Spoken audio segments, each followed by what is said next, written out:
শুভ দৃষ্টি।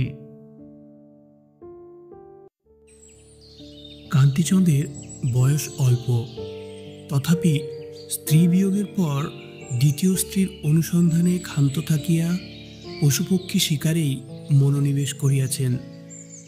দীর্ঘকৃশ কঠিন লঘু শরীর, তীক্ষ্ণ দৃষ্টি, অব্যর্থ লক্ষ্য, সাজসজ্জায় পশ্চিমদেশীর মতো। সঙ্গে সঙ্গে কুস্তিগির হীরা সিং, ছক্কনলাল এবং গাইয়ে বাজিয়ে খাঁ সাহেব, মিয়া সাহেব অনেক ফিরিয়া থাকে। অকর্মণ্য অনুচর পরিচরেরও অভাব নাই। 2-4 শিকারী বন্ধুবান্ধব লইয়া অঘ্রাণের মাঝামাঝি কান্তিচন্দ্র নৈদিঘির বিলের ধারে শিকার করিতে গিয়াছেন।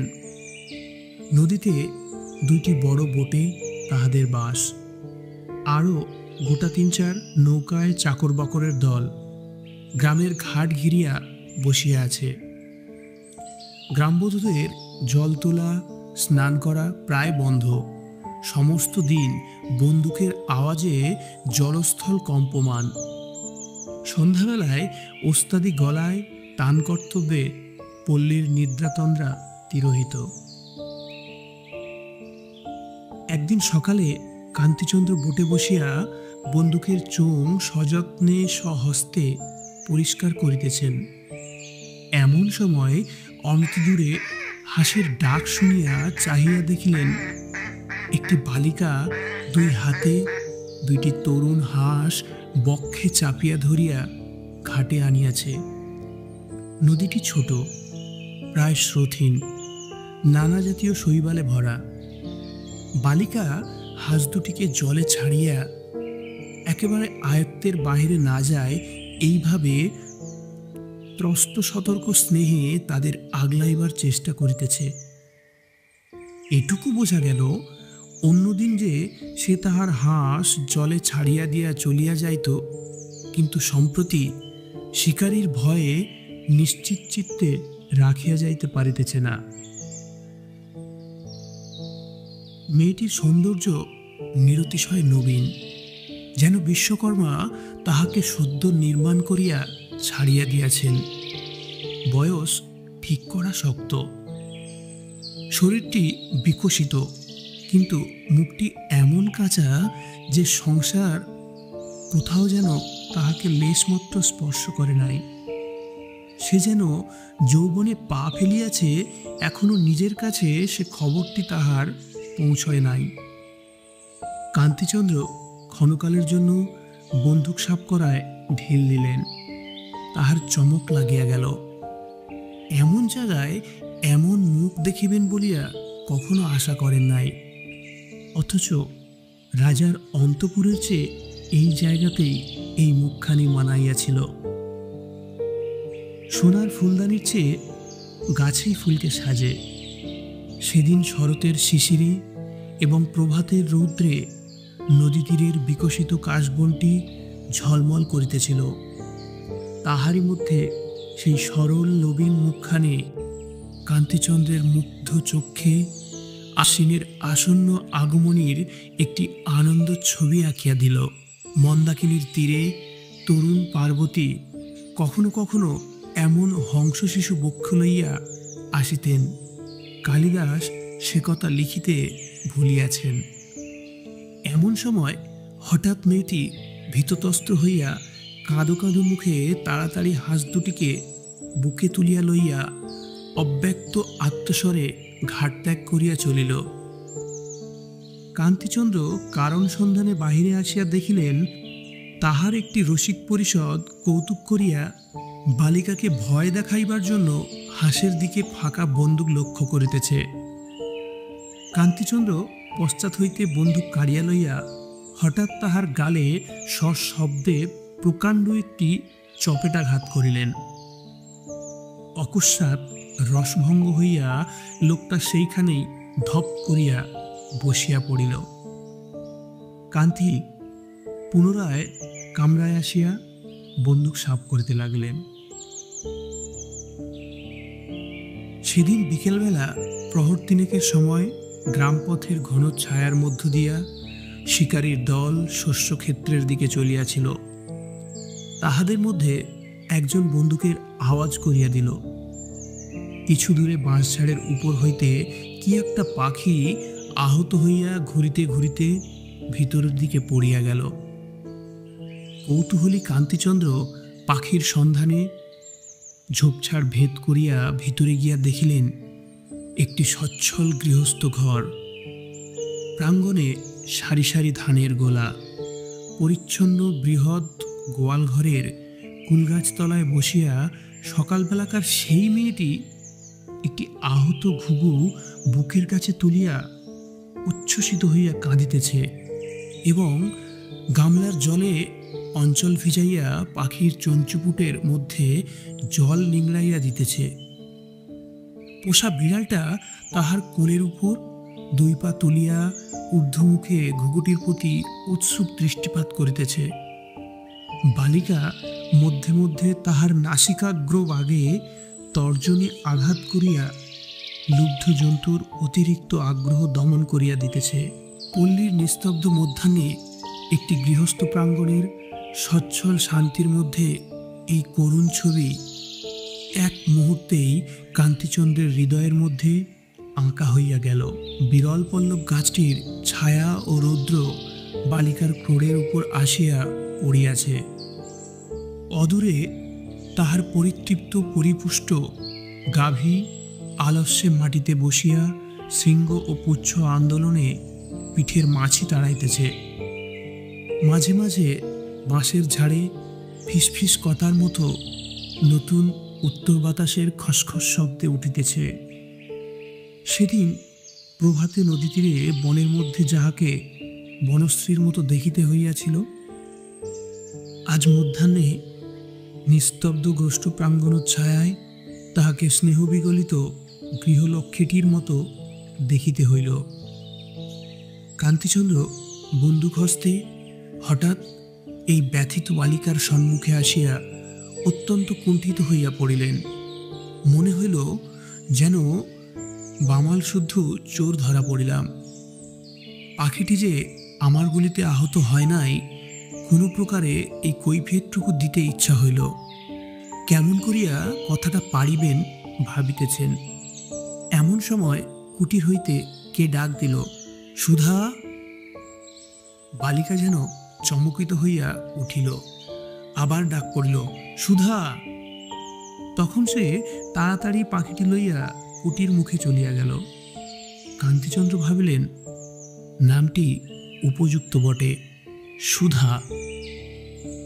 কান্তি তখন দলের লোকের হাতে বন্দুক রাখিয়া সদর পথ দিয়া সেই কুঠিরের দ্বারে আসিয়া উপস্থিত হইলেন।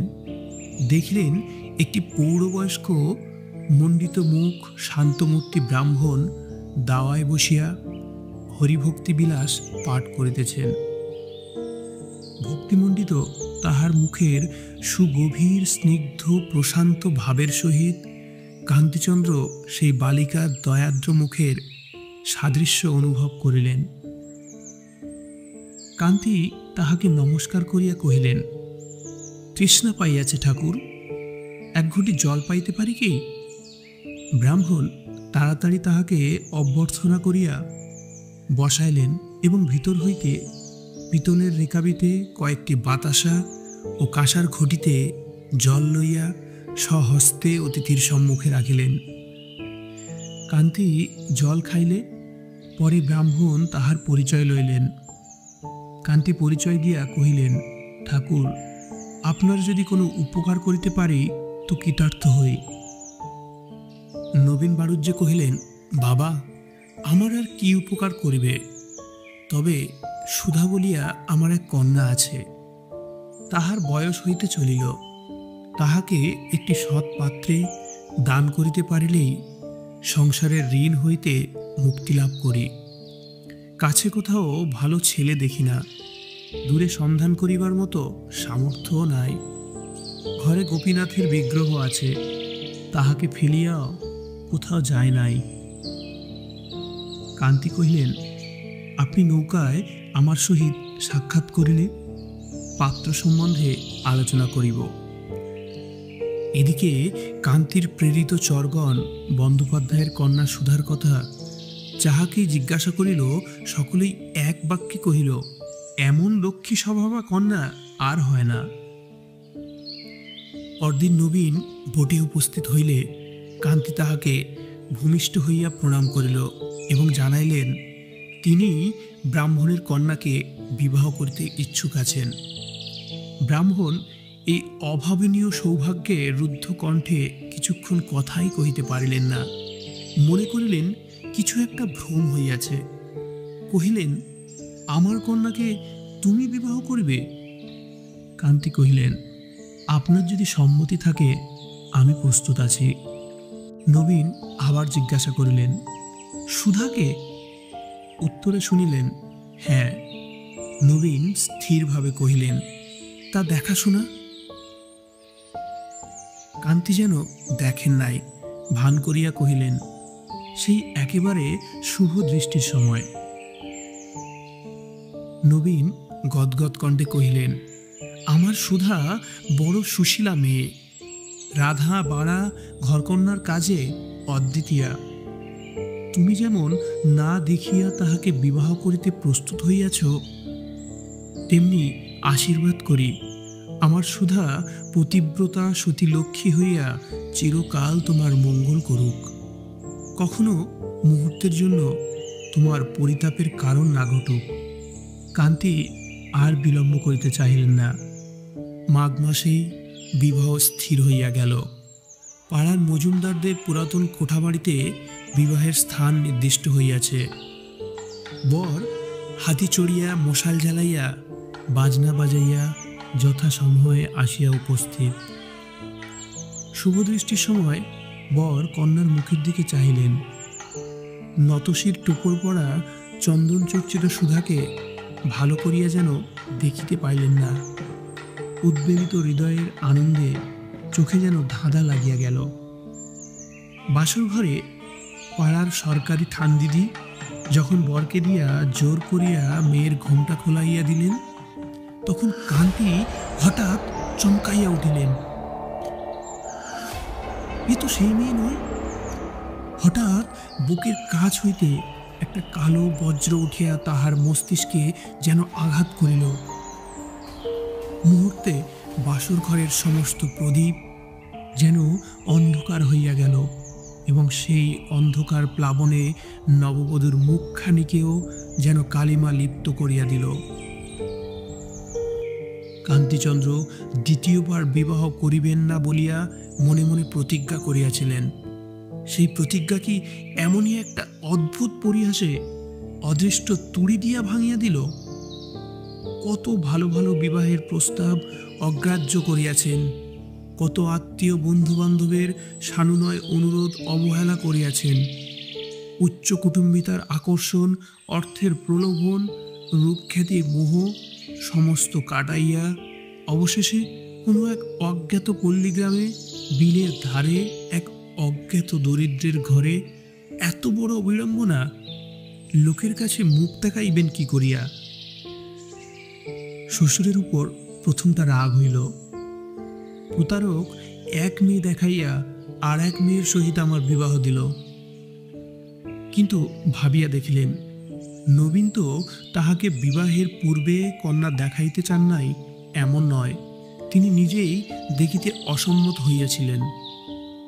বুদ্ধির দোষে যে এত বড় ঠকাটা ঠকিয়াছেন সে লজ্জার কথাটা কাহারও কাছে প্রকাশ না করাই শ্রেয় বিবেচনা করিলেন।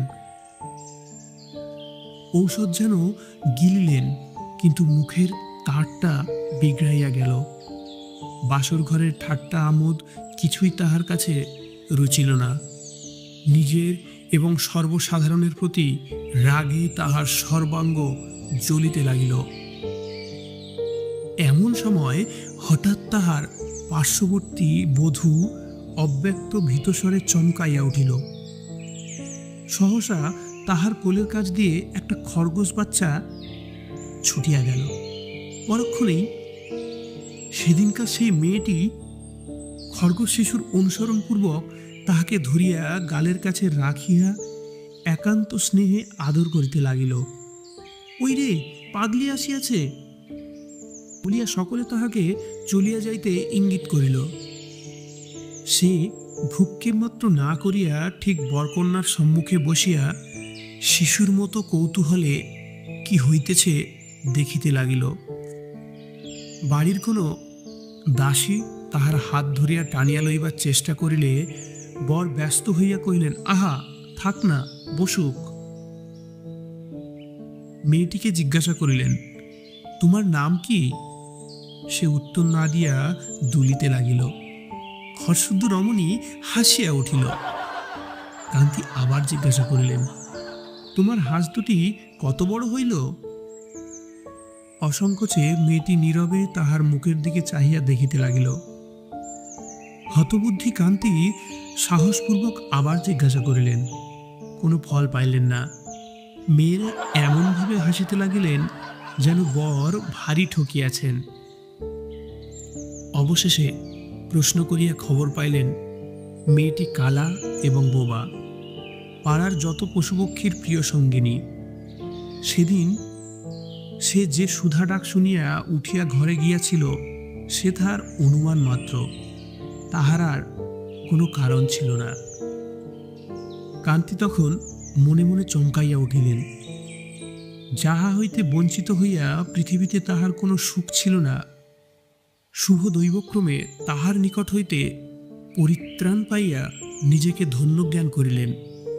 মনে করিলেন, যদি এই মেয়েটির বাপের কাছে যাইতাম এবং সেই ব্যক্তি আমার প্রার্থনা অনুসারে কন্যাটিকে কোনো মতে আমার হাতে সমর্পণ করিয়া নিষ্কৃতি লাভের চেষ্টা করিত।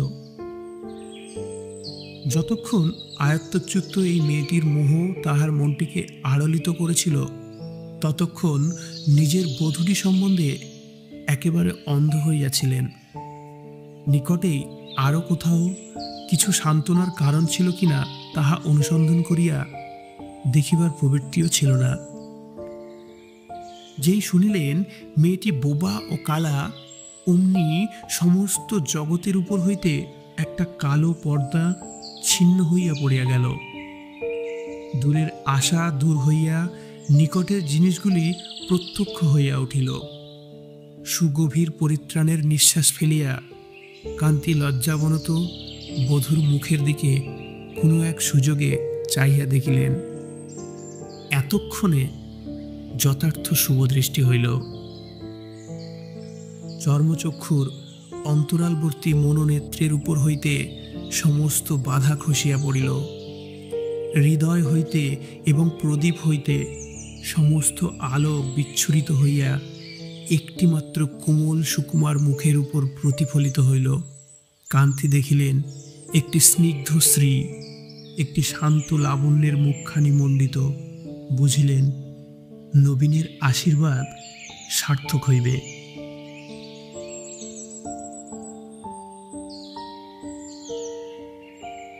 একটি গল্প কেবল কথার মালা নয়, এটি অনুভূতির এক গভীর প্রকাশ। শুভদৃষ্টি গল্প আমাদের দেখায় সমাজের বিধিবদ্ধ নিয়মের আড়ালে ব্যক্তির ইচ্ছা, অনুভূতি আর নিয়তির নিষ্ঠুরতা কেমনভাবে আটকে যায়। চোখে দেখা আর মনের বোঝার মাঝে যে ফারাক, সে ফারাক হয়তো চিরকালীন।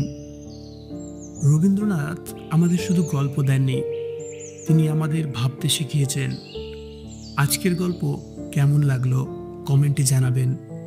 আপনারা যদি এমন আরও গল্প শুনতে চান তাহলে আমাদের চ্যানেল সাবস্ক্রাইব করুন, লাইক করুন এবং প্রিয়জনের সঙ্গে শেয়ার করুন। পরবর্তী গল্পে আবার দেখা হবে। ততক্ষণ পর্যন্ত ভালো থাকুন, সুস্থ থাকুন।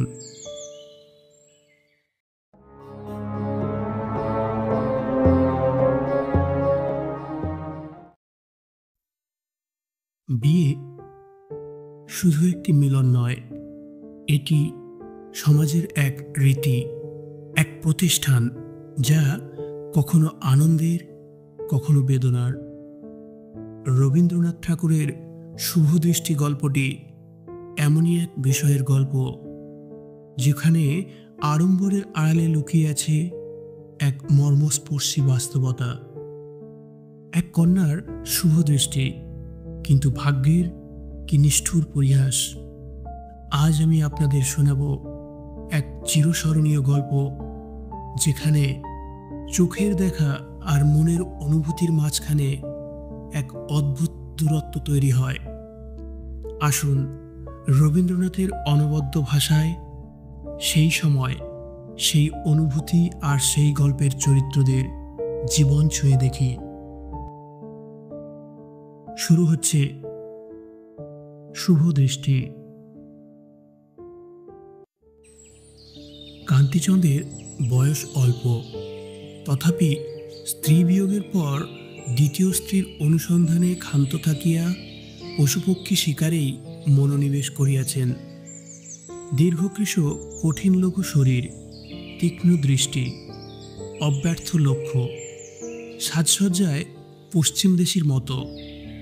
সঙ্গে সঙ্গে কুস্তিগির হীরা সিং, ছক্কনলাল এবং গাইয়ে বাজিয়ে খাঁ সাহেব, মিয়া সাহেব অনেক ফিরিয়া থাকে। অকর্মণ্য অনুচর পরিচরেরও অভাব নাই। 2-4 জন শিকারী বন্ধুবান্ধব লইয়া অঘ্রাণের মাঝামাঝি কান্তিচন্দ্র নৈদিঘির বিলের ধারে শিকার করিতে গিয়াছেন। নদীতে 2টি বড় বোটে তাহাদের বাস, আরও গোটা 3-4 নৌকায় চাকর বাকরের দল গ্রামের ঘাট ঘিরিয়া বসিয়া আছে। গ্রামবধূদের জল তোলা, স্নান করা প্রায় বন্ধ। সমস্ত দিন বন্দুকের আওয়াজে জলস্থল কম্পমান। সন্ধ্যাবেলায় ওস্তাদি গলায় টান কর্তব্যে পল্লীর নিদ্রাতন্দ্রা তিরোহিত। একদিন সকালে কান্তিচন্দ্র বোটে বসিয়া বন্দুকের চোং সযত্নে স্বহস্তে পরিষ্কার করিতেছেন। এমন সময় অনতিদূরে হাঁসের ডাক শুনিয়া চাহিয়া দেখিলেন, একটি বালিকা 2 হাতে 2টি তরুণ হাঁস বক্ষে চাপিয়া ধরিয়া ঘাটে আনিয়াছে। নদীটি ছোট, প্রায় স্রোতহীন, নানা জাতীয় শৈবালে ভরা। বালিকা হাঁস দুটিকে জলে ছাড়িয়া একেবারে আয়ত্তের বাহিরে না যায় এইভাবে ত্রস্ত সতর্ক স্নেহে তাদের আগলাইবার চেষ্টা করিতেছে।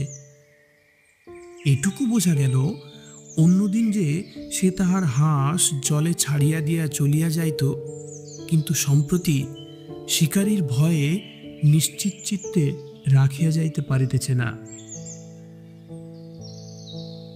মেয়েটির সৌন্দর্য নিরতিশয় নবীন, যেন বিশ্বকর্মা তাহাকে সদ্য নির্মাণ করিয়া ছাড়িয়া দিয়াছেন।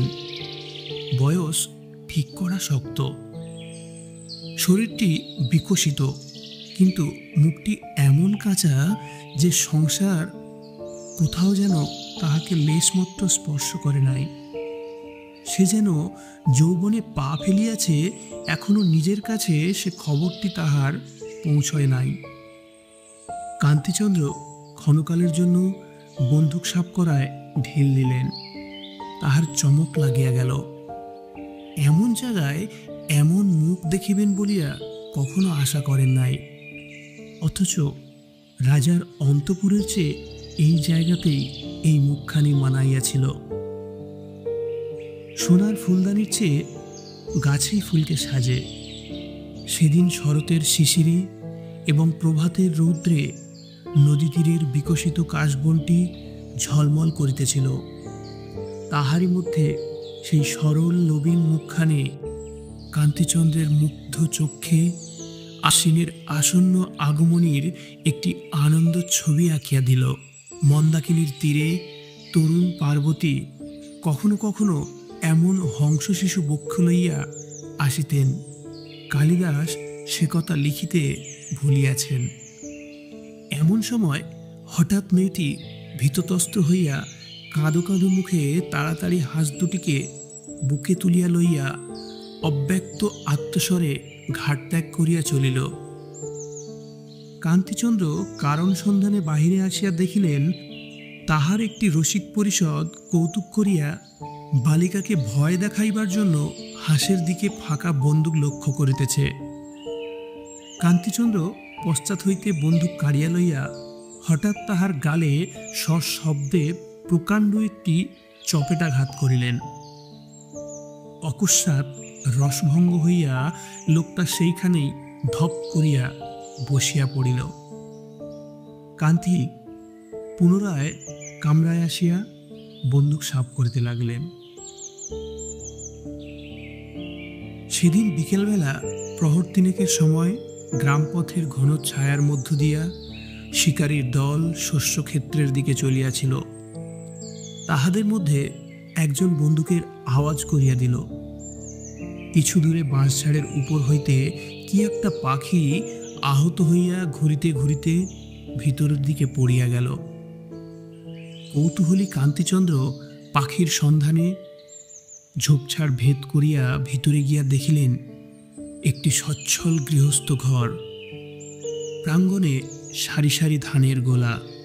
পরিচ্ছন্ন বৃহৎ গোয়াল ঘরের কুলগাছতলায় বসিয়া সকালবেলাকার সেই মেয়েটি একটি আহত ঘুঘু বুকের কাছে তুলিয়া উচ্ছ্বসিত হইয়া কাঁদিতেছে এবং গামলার জলে অঞ্চল ভিজাইয়া পাখির চঞ্চুপুটের মধ্যে জল নিংড়াইয়া দিতেছে।